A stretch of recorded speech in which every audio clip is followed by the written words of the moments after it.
হয় আমি শুভেচ্ছা জ্ঞাপন কৰিছোঁ তাপছলৈ। আমি আজি শুভক্ষণটোত আমি তাপছৰ জৰিয়তে আমিও গৌৰৱ অনুভৱ কৰিছোঁ যে তামোলপুৰৰে এগৰাকী সৰ্বৰাহী যুৱক তাপছ বৈশ্যই সমগ্ৰ অসমত জুবিনৰ আত্মাৰ বাবে শান্তি বিচাৰি জুবিনৰ আত্মাই যাতে সৰগত বাস কৰে তাৰ বাবে তেওঁ পদযাত্ৰা আৰম্ভ কৰিব তামোলপুৰ বুকুৰ পৰা। তামোলপুৰৰ এইখনি ঠাইত এই মোৰ পিছফালে থকা গৃহটোত তেওঁ কৈশোৰকালটো পাৰ কৰিছিলে। আজি এই ঠাইখনৰ পৰাই এই তাপছে তেওঁ পদযাত্ৰা আৰম্ভ কৰিব। আমি শুভেচ্ছা জ্ঞাপন কৰিছোঁ তামোলপুৰীয়া ৰাইজে। তেওঁ জুবিনৰ আত্মাৰ শান্তিৰ লগতে জুবিনৰ যি উদ্দেশ্য আছিলে অন্তৰত নিহিত হৈ থকা অসমখন চিৰসেউজ কৰাৰ বাবে সকলোকে গছপুলি ৰোপণ কৰাৰ বাবে তেওঁ এটা বাৰ্তা তেওঁ কৰিব।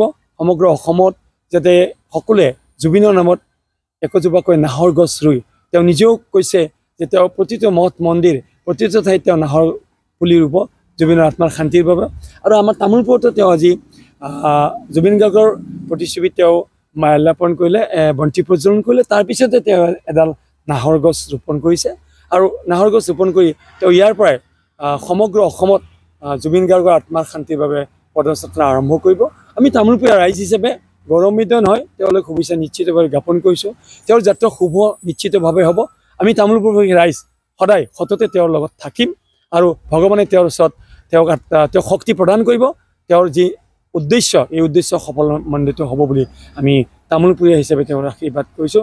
ভগৱানৰ ওচৰত আমি প্ৰাৰ্থনা জনাইছোঁ তেওঁৰ যাত্ৰা যাতে কোনো বাধা বিঘিনি নহয়। আৰু লগতে আমি সমগ্ৰ অসমতেই আমি তামোলপুৰৰ এই ক্ষেত্ৰৰ পৰাই অনুৰোধ কৰিম অসমৰ বিভিন্নজন ব্যক্তিয়ে বিভিন্ন প্ৰান্তৰ জুবিনৰ লগতে সমাজকৰ্মী সাংস্কৃতিবান ব্যক্তিসকলে তেওঁক নিশ্চিতভাৱে সহায় কৰিব বুলি আপোনালোকৰ যোগেদি আমি অসমবাসীক আহ্বান কৰিছোঁ। হয় নমস্কাৰ, মোৰ নাম শ্ৰী তাপছ বৈশ্য। মোৰ ঘৰ ধমধমা কদমতলা বাস্কা বিটিয়েদি অসম। আৰু মই বৰ্তমান জুবিনদাৰ নামত অল অসম পদযাত্ৰা কৰিবলৈ ওলাইছোঁ। আৰু তেখেতৰ যিখন মানে পঢ়া স্কুল আছিল সেই স্কুলখন কৈশোৰকালত তেখেত য'ত আছিল সেই ঘৰটোৰ পৰা মোৰ যাত্ৰা আৰম্ভ কৰিম।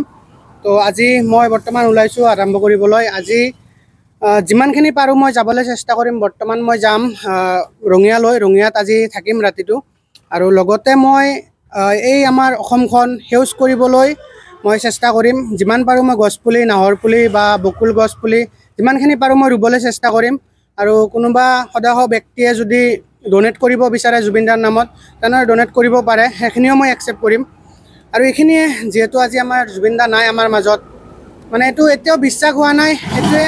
আৰু তেখেতৰ আত্মাই চিৰশান্তি লাভ কৰক তাৰে কাৰণে মই এই পদযাত্ৰা আৰম্ভ কৰি আছোঁ। তো এইখিনিয়ে হয়, গোটেই অসমখন আজি তামোলপুৰৰ পৰা আৰম্ভ কৰি শদিয়াৰ পৰা ধুবুৰীলৈ যিমানখিনি পাৰোঁ প্ৰায় মোৰ 6-7 মাহমান টাইম লাগি যাব। গতিকে যিমানখিনি পাৰোঁ মই কৰিবলৈ চেষ্টা কৰিম।